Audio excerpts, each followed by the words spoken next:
ஆண்டவருடைய பிரசன்னத்திலிருந்து அருமையான தேவனுடைய பிள்ளைகள் ஒவ்வொருவரையும் சிங்கப்பூர் ஏலும் எழுப்புதல் ஊழியங்கள் சார்பிலே நானும் பாஸ்டர் டாக்டர் சீலா அவர்களும் அன்போடு கூட வாழ்த்தி இந்த செய்திக்குள்ளாக உங்களை வரவேற்கிறோம். இது ஒரு தொடர் போதனையாக சுகம் தருபவர் இயேசு என்பதன் தலைப்பிலே நான் உங்களோடு பகிர்ந்து கொண்டு வருகிறேன். அநேகர் இந்த செய்தியை கேட்டு ஆசீர்வதிக்கப்பட்டீர்கள்.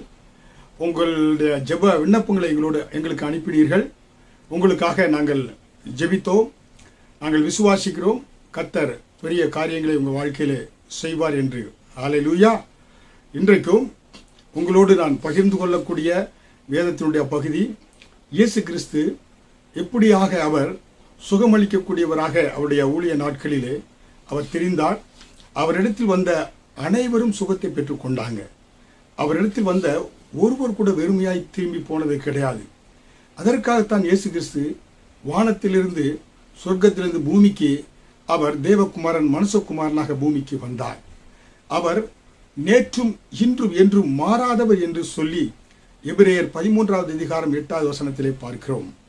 நான் கர்த்தர், நான் மாறாதவர் என்று மல்கியா 3வது அதிகாரம் 6வது வசனத்திலே பார்க்கிறோம். தேவன் எப்பொழுது மாறாதவராய் இருக்கிறார். இயேசு கிறிஸ்து அன்றைக்கு செய்த அதே அற்புதத்தை இன்றைக்கும் அவர் நமக்குள்ளே பரிசுத்த ஆவியானவராக வாசம் செய்கிறார். பரிசுத்த ஆவியானவராக வாசம் செய்கிறார்.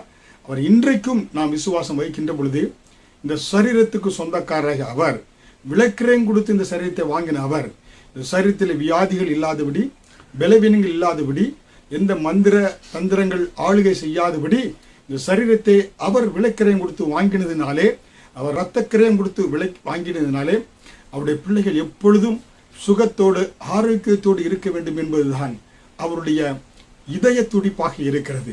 தேவனுடைய சித்தம் நாம் சுகத்தோடு பலத்தோடு இருக்க வேண்டும் என்பதுதான். அதைத்தான் சங்கீதம் 118வது அதிகாரம் வசனம் 17 கூட சங்கீதக்காரர் சொல்கிறார், நான் சாவாமல் பிழைத்திருந்து அவருடைய செய்கைகளை விவரிப்பேன். நீங்க இந்த பூமியில சாவாமல் காலத்துக்கு முன்பது மரிப்பது தேவனுடைய சித்தம் அல்ல, கர்த்தருடைய சித்தம் அல்ல, தேவனுடைய திட்டம் அல்ல. யோவான் 10வது அதிகாரம் வசனம் 10 திருடன் திருடவும் கொல்லவும் அழிக்கவும் வருகிறான், நானோ ஜீவன் உண்டாயிருக்கவும் அந்த ஜீவன் பரிபூர்ணப்படவும் வந்தேன் என்று சொல்கிறார். திருடனுக்கும் எனக்கு வித்தியாசம் இருக்கிறது. நான் வேற ஆளு. நான் ஜீவன் கொடுக்கக்கூடிய தேவன், நான் நேசிக்கக்கூடியவன். பிசாசானவன் அவன் என்ன செய்யறானக்க, வஞ்சக வலையிலே வீழ்த்தி ஜனங்களை என்ன செய்கிறான், அவன் திருடுறான், கொல்றான், அழிக்கக்கூடியவனாக இருக்கிறான் என்று நாம் பார்க்கிறோம். அருமையான தேவனுடைய பிள்ளைகளே, இயேசு கிறிஸ்து பூமியில் இருந்த நாட்களிலே சாதாரண ஜுரத்தால் பாதிக்கப்பட்டு இருந்த பேதுருவினுடைய மாமியாரை அவர் சுகமாக்கினார் என்று மத்தேயு 8வது அதிகாரம் வசனம் 15 பார்க்கலாம். மத்தேயு 8வது அதிகாரம் வசனம் 5 முதல் 10, 13வது வசனத்தில் பார்க்கின்ற பொழுது, நூற்றுக்கு அதிபதியினுடைய வேலைக்காரன் திமிர்வாத நோயினாலே அவன் பிடிக்கப்பட்டிருந்தான், இயேசு குணமாக்கினார் என்று நாம் பார்க்கிறோம். மரித்து 4 நாள் ஆகிவிட்ட லாசருவை கூட இயேசு உயிரோடு எழுப்பினார் என்று யோவான் 11வது அதிகாரம் வசனம் 44 நாம் பார்க்கலாம். அவர் குஷ்டரோகியை சுகமாக்கினார் என்று மத்தேயு 8வது அதிகாரம் வசனம் 2, 3 பார்க்கலாம். அதே போல லூக்கா 17வது அதிகாரம் வசனம் 12 முதல் 14 இயேசு கிறிஸ்து குஷ்டரோகிகளை சுகமாக்கினார் என்று நாம் பார்க்கலாம். சீசர்களுக்கும் அந்த குணமாக்கும் வரத்தை கொடுத்தார் என்று, குஷ்டரோகிகளை குணமாக்குங்கள் என்று மத்தேயு 10வது அதிகாரம் 8வது வசனத்தில் அவர் சொல்லுகிறார். ஹல்லேலூயா. அதே போல இயேசு கிறிஸ்து குருடருடைய கண்களை திறந்தார் என்று பார்க்கிறோம். மத்தேயு 11வது அதிகாரம் 5வது வசனத்திலும் 2 குருடர்கள் என அவர் பின்னே சென்ற பொழுது, எங்களுக்கு இறங்கும் தாவீதின் குமாரன் என்று சொன்ன பொழுது இயேசு கிறிஸ்து குணமாக்கினார் என்று மத்தேயு 9வது அதிகாரம் 27வது வசனம் முதல் 29 கூட பார்க்கலாம். குருடும் ஊமையுமான ஒரு மனுஷன் அவரிடத்தில் கொண்டு வரப்பட்ட பொழுது, ஊமையானவன் பேசவும் காணவும் தக்க கர்த்தர் சுஸ்தமாக்கினார் என்று நம்ம வேத வசனத்தில் நம்ம பார்க்கலாம். புரியுங்களா? அதே போல சப்பானிகள் நடந்தார் என்று சொல்லி மத்தேயு 11வது அதிகாரம் 5வது வசனத்தில் பார்க்கலாம். செவிடர்கள் கேட்டார்கள் என்று சொல்லி மார்க் 7வது அதிகாரம் 37வது வசனத்தில் பார்க்கலாம். ஊமையர்கள் பேசினார்கள் என்று மத்தேயு 9வது அதிகாரம் 32வது வசனத்திலே நாம் பார்க்கலாம். திமிர்வாதக்காரன் எளிமை நடந்தான் என்று சொல்லி மத்தேயு 9வது அதிகார வசனம் 6, 7 பார்க்கலாம். உதிரப்போக்கினால் 12 வருடங்கள் பெரும்பாடுள்ள ஸ்திரீ அவருடைய வஸ்திரத்தின் தொங்கலை தொட்ட பொழுது அற்புதமாய் சுகத்தை பெற்றுக்கொண்டாள் என்று மார்க்கு 5வது அதிகாரம் 25வது வசனம் முதல் 29வது வசனம் வரை பார்க்கலாம். 18 வருடமாக கூனியாயிருந்தவள் இயேசுவை தொட்டதன் மூலம் கூனி நிமிர்ந்து அவள் சுகத்தை பெற்று தேவனை மகிமைப்படுத்தினாள் என்று லூக்கா 13வது அதிகாரம் வசனம் 11 முதல் 13 வரை பார்க்கலாம். சூம்பின கையை உடைய வாலிபன் அற்புத சுகம் பெற்றான் என்று சொல்லி மார்க் 3வது அதிகாரம் வசனம் 1 முதல் 5 பார்க்கலாம். நீர்க்கோவை வியாதி நீங்கினது என்று சொல்லி லூக்கா 14வது அதிகாரம் வசனம் 2 முதல் 4வது வசனத்திலே பார்க்கலாம். மரித்த லாசரு எவிருவின் மகன் நாயினூர் விதவியின் மகள் ஆகியோரை இயேசு கிறிஸ்து உயிரோடு எழுப்பினார் என்று வேதத்திலே பார்க்கலாம். அஸ்தமனம் ஆனபோது பிசாசு பிடித்திருந்த அநேகர் இடத்தில் கொண்டு வந்தார்கள். தம் வார்த்தையினாலே அந்த அசுத்தாவிகளை துரைத்து பிணியாளிகள் எல்லாம் சொஸ்தமாக்கினார் என்று சொல்லி மத்திய 8வது அதிகாரம் வசனம் 16 பார்க்கலாம். இப்படியாக தேவன் பார்த்தீங்கன்னாக்க இயேசு கிறிஸ்து இந்த பூமியிலே அவரால் குணமாக்க முடியாத எந்த வியாதியும் இல்லை. ஹல்லேலூயா. உங்களுக்கு தேவை விசுவாசம் தான். ஹல்லேலூயா. அதனால்தான் என்னோடு கூட இந்த பாடலை விசுவாசித்து நீங்க பாடுங்க. விசுவாசித்து பாடுகின்ற பொழுது இந்த சரீரம் முழுவதும் தேவனுடைய ஆலயமாய் இருக்கிறது. கர்த்தர் விலைக்கரையும் கொடுத்து இந்த சரீரத்தை ஆண்டவர் வாங்கி இருக்கிறார். அதனால இதுல பிசாசுக்கு அதிகாரம் கிடையாது. வியாதிக்கு கர்த்தர் காரணர் அல்ல. என எகிப்தியனுக்கு வந்த எந்த வியாதி உனக்கு வரவிட மாட்டேன், நானே பரிகாரியாகிய கர்த்தர் என்று சொல்லி யாத்திராகமம் 15வது அதிகாரம் வசனம் 26 சொன்னார் பாருங்க. அந்த தேவன் எந்த வியாதியும் உங்களுக்கு அனுமதிக்க மாட்டார். நீங்கள் விசுவாசித்து என்ன செய்ய வேண்டும்? பெற்றுக்கொள்ள வேண்டும். அதனால இயேசு கிறிஸ்துட்ட வந்த அநேகர் இடத்துல நீ விசுவாசிக்கிறாய் என்று கேட்டார். விசுவாசித்த பொழுது அவர்கள் அற்புதமாய் சுகத்தை பெற்றுக்கொண்டார்கள். இந்த பாடலை விசுவாசத்தோடு நீங்க பாடுங்க. பாடுகின்ற பொழுதே நாடி நரம்புகள் உச்சந்தல் முதல் உள்ளங்கால் வரை எல்லா உறுப்புகளிலும் இருக்கிற பலவீனங்கள் நீங்கி அவருடைய வல்லமையினாலே நீங்க சுகத்தை பெற்றுக்கொள்றீங்க. அவருடைய வார்த்தையினால் சுகத்தை பெற்றுக்கொள்றீங்க. அவருடைய தழும்புகளால் நீங்க சுகமாகறீங்க. அவருடைய தயவினால் நீங்க சுகமாகறீங்க. ஹல்லேலூயா. என்னோடு கூட இணைந்து விசுவாசத்தோடு கூட வியாதியோடு கூட பலவீனத்தோடு கூட வேதனையோடு கூட ஒருவேளை மருத்துவமனையில் இருந்து இந்த செய்தியை கேட்டுக்கொண்டிருக்கலாம். வீட்டில் பெட்டில் படுத்துக்கொண்டு இந்த செய்தியை கேட்டு இருக்கலாம். இல்லை சோபாவிலையோ சேர்லையோ நீங்க கடும் வேதனையோடு வியாதியோடு கூட என இந்த செய்தி கேட்டுக்கொண்டிருக்கிற தேவனுடைய பிள்ளைகளுக்கு இந்த பாடலை என்னோட விசுவாசத்தோடு நீங்க பாடுகின்ற பொழுது தேவனுடைய சுகமளிக்கும் வல்லமை, ஒரு அற்புத சுகமளிக்கும் வல்லமை, ஒரு மகிமையின் பிரசன்னம், ஒரு அக்கினி அபிஷேகம் உச்சந்தல முதல் உள்ளங்கால் வரை இறங்கி வந்து உங்களை அற்புதமாய் சுகத்தை கொடுக்கக்கூடியதாக இருக்கிறது. ஹல்லேலூயா. சுகம் பலன் எனக்குள்ளே பாய்ந்து செல்லுதே, வல்லமை நதியாய் பரவி பாயுதே. சுகம் பலன் எனக்குள்ளே பாய்ந்து செல்லுதே, வல்லமை நதியாய் பரவி பாயுதே.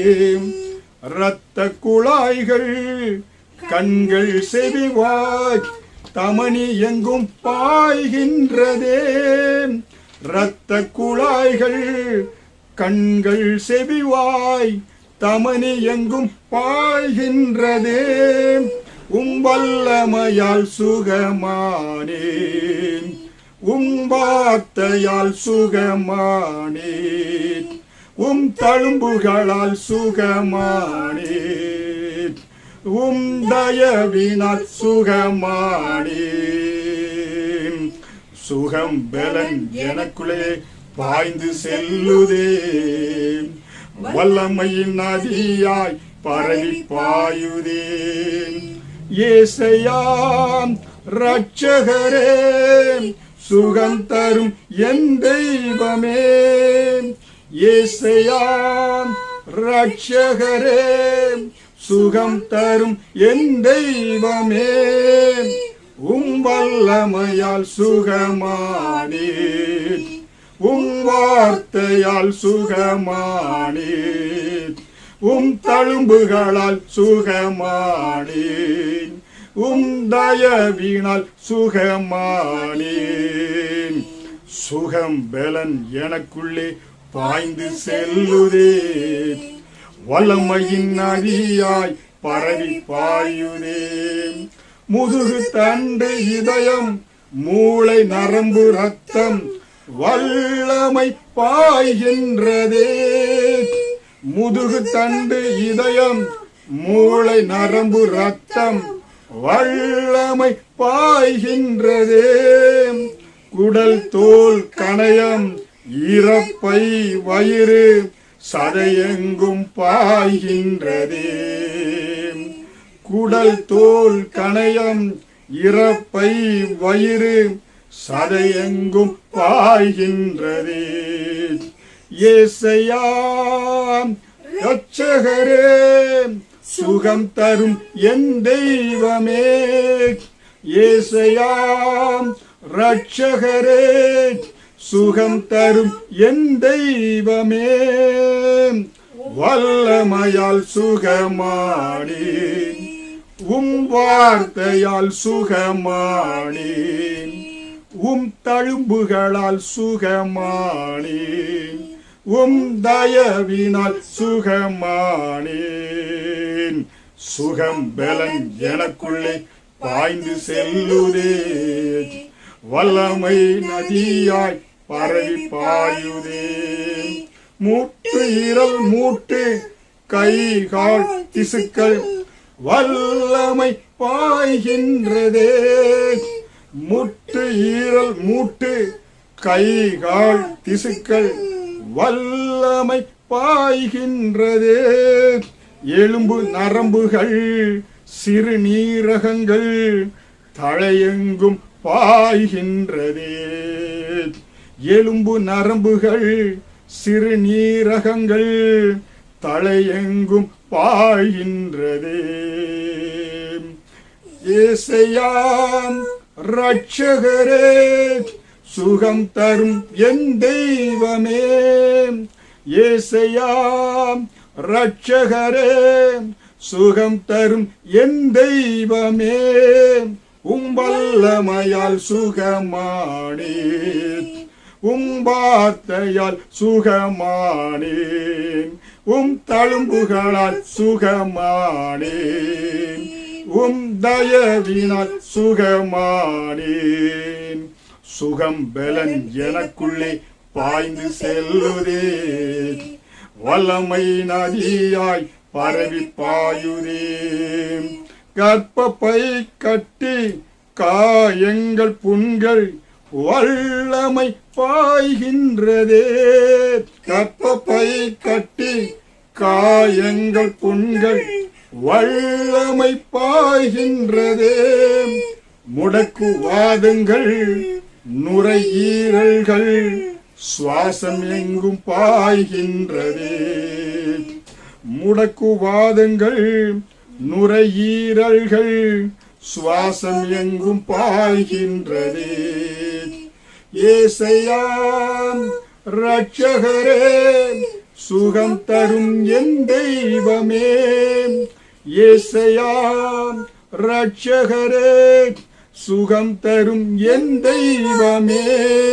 உம் வல்லமையால் சுகமானேன், உம் வார்த்தையால் சுகமானேன், உம் தழும்புகளால் சுகமானேன், உம் தயவினால் சுகமானேன். சுகம் பலன் எனக்குள்ளே பாய்ந்து செல்லுதே. வல்லமை நதியாய் பரவி பாயுதே. ஹல்லேலூயா. பாருங்க, இயேசு கிறிஸ்துனுடைய அந்த வல்லமை, உயிர்த்தெழுந்த வல்லமை சரீரத்திலே வருகின்ற பொழுது எல்லா உச்சந்தலை முதல் உள்ளங்கார் வரை எல்லா உறுப்புகளையும் அது என்ன செய்கிறது? பாய்ந்து சென்று, அந்த ரத்தம் பாய்ந்து சென்று உங்களுக்கு சுகத்தை கொடுக்கக்கூடியதாக இருக்கிறது. இயேசு கிறிஸ்து பூமியில வாழ்ந்த பொழுது அவர் இடத்தில் வந்த எல்லாரையும் ஆண்டவர் சுகமாக்கினார். எல்லா வியாதிகளையும் சுகமாக்கினார். மரித்த அநேகரை உயிரோடு எழுப்பினார். ஆனால் 3 பேரை மட்டும், மரித்த வாலிபர்களை குறித்து வேதத்தில் எழுதி வைக்கப்பட்டிருக்கிறது. எல்லா வியாதிக்கும் மேலான வியாதி மரணம். மரணத்தையே அவர் ஜெயித்து, மரணத்தையே வென்று அவர் என்ன செய்தார்? ஜீவனை கொடுத்த தேவன். ஹல்லேலூயா. அதனால்தான் இயேசுவை நாங்கள் உங்களுக்கு அறிமுகப்படுத்துகிறோம். இந்த தினத்திலே சுகத்தை தரக்கூடிய இயேசுவை நாங்கள் உங்களுக்கு அறிமுகப்படுத்துகிறோம். அவரை விசுவாசிங்க. ஏன்னா இயேசுவை ஏற்றுக்கொள்ளாமல் ரட்சிக்கப்படாதவர்கள் யாராவது இருந்தாலும் இந்த செய்தியை கேட்டுக்கொண்டிருந்தான், இயேசுவே என் உள்ளத்திலே வாரும், நீர்தான் உலக இரட்சகர், எனக்காக மரித்தீர், அடக்கம் செய்யப்பட்டீர், 3ஆம் நாள் உயிரோடு எழுந்தீர், என் பாவங்களெல்லாம் கழுவி விட்டீர், நீ இரட்சகர் என்பதை நான் விசுவாசிக்கிறேன் என்று வாய்களை திறந்து அறிக்கை செய்கின்ற பொழுது தேவனுடைய பிள்ளையா மாறுறீங்க. இதற்காக நீ காவடி எடுக்க தேவையில்லை, காணிக்கை என பெரிய காரியங்கள் நீங்க செய்ய வேண்டிய தேவை கிடையாது.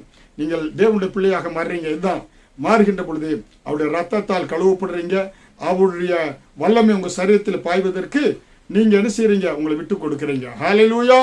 அருமையான தேவனுடைய பிள்ளைகளே, கர்த்தர் மேல விசுவாசம் வைங்க. பாருங்க, இங்க பார்க்கின்ற பொழுது இயேசு விசுவாசம் தான். ஹல்லேலூயா. விசுவாசம் யார் யார் வைத்தாங்களோ அவங்களாம் அற்புதமான சுகத்தை பெற்றுக்கொண்டாங்க. விசுவாசம் இல்லாமல் தேவனுக்கு பிரியமா இருப்பது கூடாத காரியம். ஹல்லேலூயா. அதனால்தான் இயேசு சொன்னார், லாசரு என மரித்து போயிட்டான், 4 நாள் ஆகிவிட்டது, உங்களுடைய சகோதரிகள் மார்த்தாள் மரியாள் என அழுது கொண்டு இருக்கிறாங்க. இயேசு வந்தார், மார்த்தாளை பார்த்து, நீ விசுவாசித்தால் தேவனுடைய மகிமையை காண்பாய் என்று சொல்லி யோவான் 11வது அதிகாரத்தில் சொல்கிறார்.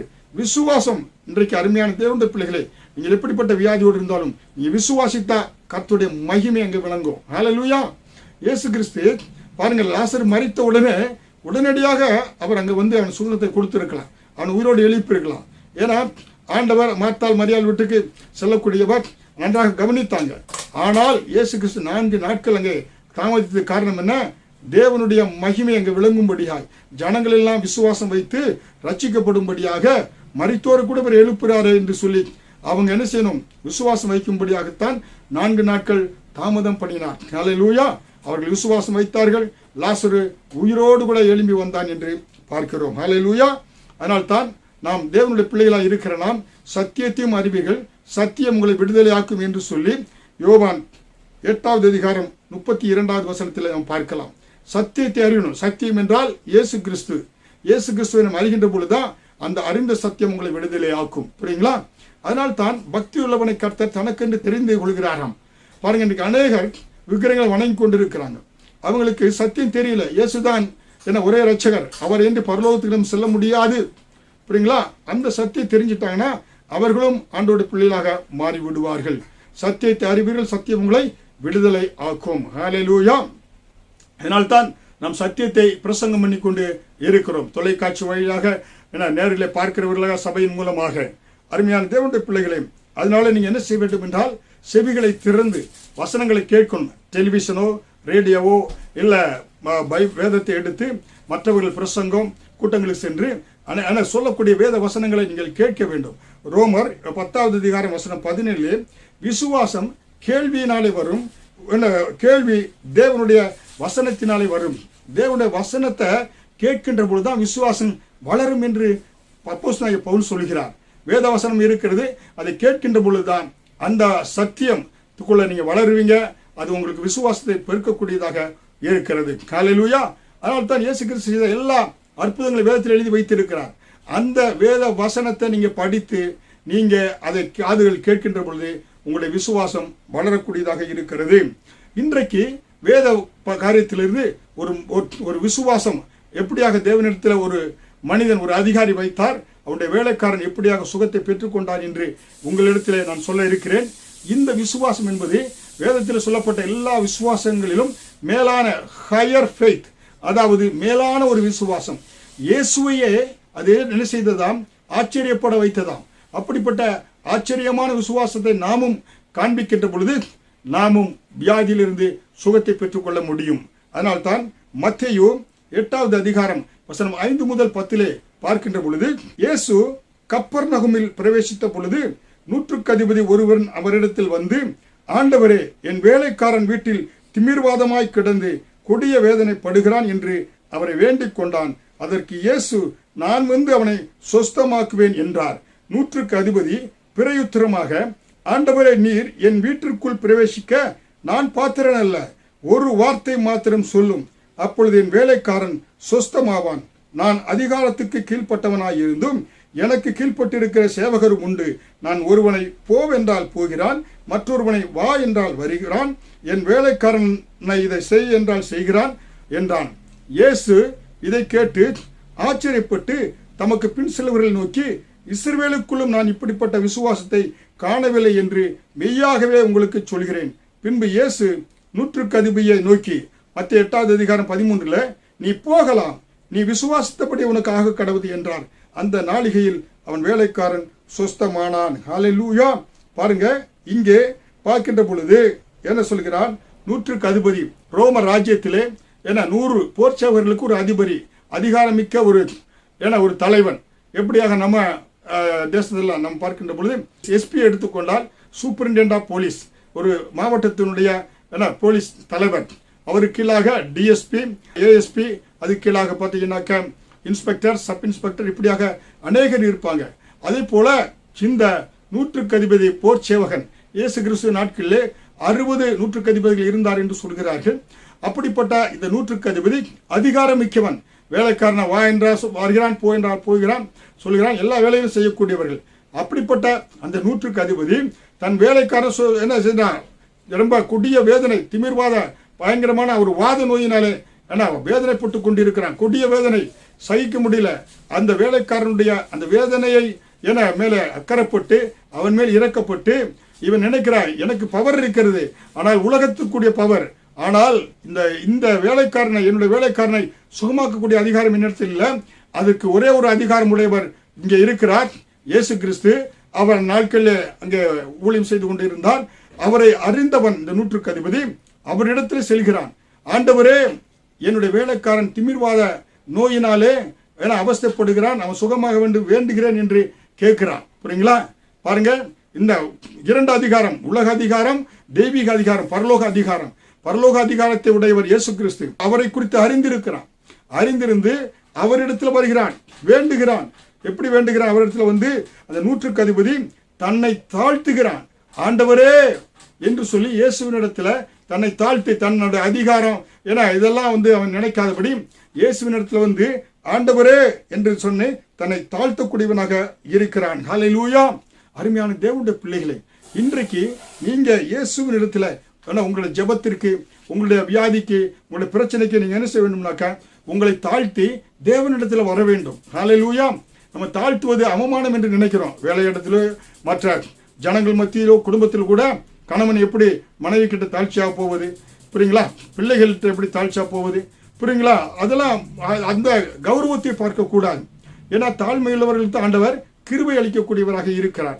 யாக்கோபு அன்றைக்கு பாருங்க, மிகவும் தாழ்மையோடு கூட தன்னை தாழ்த்தி, கர்த்தாவே, அடியேனுக்கு தேவரீர் காண்பித்த எல்லா தயவுக்கும் எல்லா சத்தியத்துக்கும் நான் எவ்வளவேனும் பாத்திரன் அல்ல. நான் கோலும் கையுமாய் இந்த யோர்தானை கடந்து போனேன். இப்பொழுது 2 பரிவாரங்களையும் உடையவனானேன். என் சகோதரனாகிய ஏசாவின் கைக்கு என்னை தப்பியும் என்று ஆதியாகமம் 32வது அதிகாரம் 10வது வசனத்திலே யாக்கோபு தன்னை தாழ்த்துகிறார் ஆண்டவர் இடத்துல. ஹல்லேலூயா!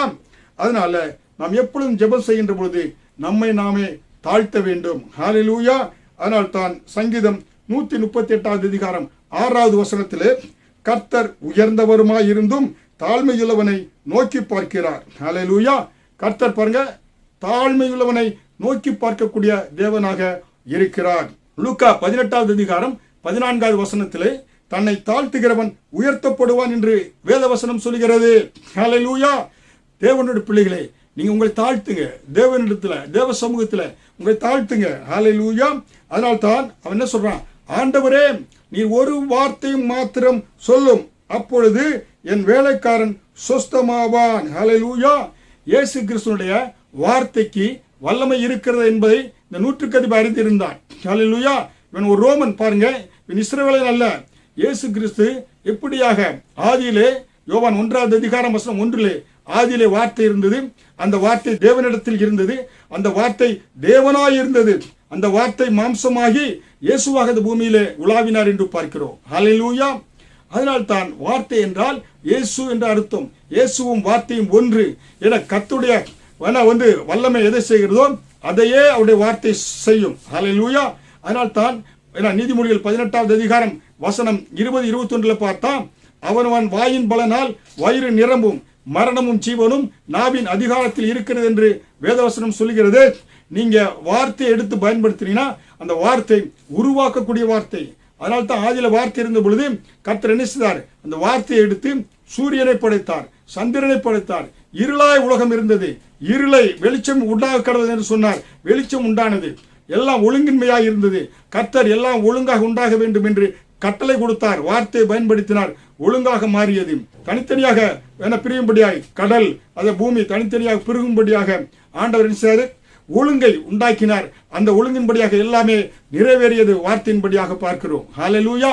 அந்த வார்த்தையை அறிந்திருந்த இந்த 100க்கு அதிபதி, ஏன்னா அண்ட சராசரங்களை படைத்தவர், சூரியனை சந்திரனை படைத்தவருக்கு என்னுடைய வேலைக்காரனுடைய திமிர்வாத நோயை குணமாக்குவது இலகு.